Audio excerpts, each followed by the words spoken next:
पहाटे ही घटना घडली।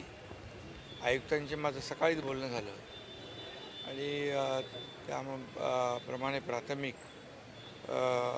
जर आपण पाहिलं तर शॉर्ट सर्किटमुळे ही आग लागली असं प्राथमिक अहवालानुसार आता तरी लक्षात येईल। चौकशी त्याची होईल आणि जे दोघं ह्याच्यामध्ये सागर शिंदे आणि काळू गाडेकर, एक सुरक्षा रक्षक आणि एक अग्निशमन विभागाचा जवान, हे दोन लोक या दुर्घटनेमध्ये मृत्युमुखी पडलेत। ही अतिशय दुर्दैवी घटना झालेली आहे।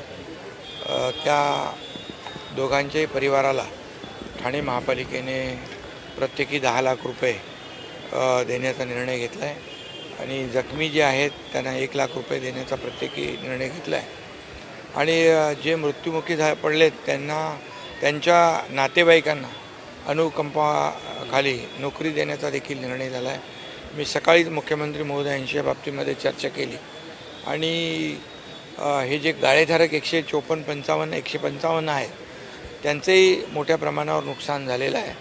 त्याचंही पंचनामे करून त्यांना देखील शासनाच्या वतीने मुख्यमंत्री सहायता निधीमधून आपण मदत करू आणि त्यांचं देखील जे काय आता व्यवसाय बंद झालेला आहे तो पूर्ववत करण्यासाठी युद्ध पातळीवर महापालिका प्रयत्न करते आहे। संपूर्ण इमारत आहे त्याची स्वच्छता पहिली केली पाहिजे, साफसफाई, त्याची रंगरंगोटी केली पाहिजे, त्याचे जी काही सगळी वायरिंग जळालेली आहे, इलेक्ट्रिफिकेशन करायला पाहिजे आणि त्याचं फायर ऑडिट आणि स्ट्रक्चरल ऑडिट हे देखील होईल, जेणेकरून भविष्यामध्ये अशा प्रकारची दुर्घटना होऊ नये यासाठी काळजी घेतली जाईल।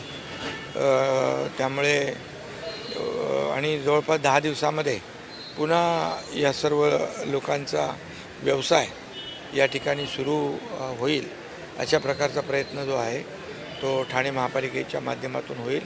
आयुक्त आणि त्यांचे सगळे टीम स्वतः याच्यावर लक्ष ठेवून आहेत। भविष्यामध्ये देखील अशा प्रकारची दुर्घटना घडू नये यासाठी जे काही उपाय करायचे ते उपाय केले जातील।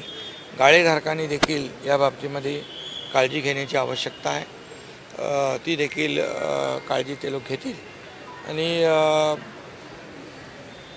आता यातून या अशा प्रकारच्या घटनांची पुनरावृत्ती होऊ नये यासाठी जे काय उपाय आणि नियोजन करावं लागेल ते केलं जाईल। भरती प्रक्रिया झाली नसल्यामुळे मनुष्यबळ कमी पडतं आहे, अग्निशमन यंत्रणा असं या रुग्णालयामध्ये, त्यामुळे कुठेतरी येणाऱ्या काळात भरती प्रक्रिया रखडली होती निवडणुकीमुळे, ते कुठेतरी भरती प्रक्रिया पूर्ण केली नाही, अग्निशमन यंत्रणा जी आहे, जो एक सुरक्षा रक्षक जो आहे वरती होता, त्याला खाली येण्यासाठी अग्निशमन दलाचे जवान सांगत होते आणि त्याला वाचवण्यासाठी हे आपले 4 जवान वरती गेले, बरोबर आहे ना? बरोबर। आणि त्यामधला सुरक्षा रक्षक दुर्दैवाने मृत्युमुखी पडला आणि त्याबरोबर अग्निशमन दलाचा जवान स्वतःचा जीव धोक्यात घालून त्याला वाचवण्यासाठी गेला, त्याचा दुर्दैवी मृत्यू झालेला आहे।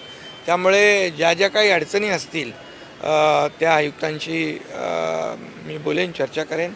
कुठली अडचण कुठल्याही भरती प्रक्रिया असेल किंवा आणखी कुठली प्रक्रिया असेल त्यामध्ये येणार नाही याची काळजी आपण घेऊ।